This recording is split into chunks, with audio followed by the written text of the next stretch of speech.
Өзбекстан Республикасы Oliy Majlisining Zamchilik palatasi deputati Guljan Xalmuratova менен сол депутатлыкка сайлоо алдын сайлоочулар менен болгон учурашуунда мен сол милли кадыретибиз болгон, милли өнерибиз болгон усташтык өнерин раважландыруу боюнча, сону колдоп каттоо боюнча бир нече ұсыныстар билдирген едим.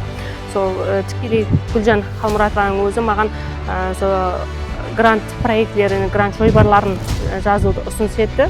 Нәтижеде 2025 жылы Али Majlis жанындағы фонд тарапынан жарияланган мамлекеттик социалдык буйртмалардын таңдауында Устахана милли мирас жойбары менен катнашып жеңимпаз болдум.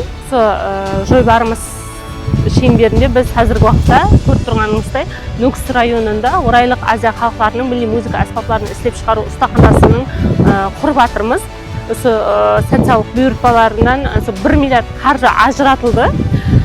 Осы каржылардан бүгүнкү күндө сол устахананын курулуш жумуштары дерлик чамаланып калды. Азыркы күндө бою тикленип иштенип атышты. Бул жерде бүгүнкү күндө сол Нүкс районунда кобуз согатыгын, дутар согатыгын усталарыбыз һәм жасайды, һәм өздөрүнүн өнерлерин дawam ettирип атышты.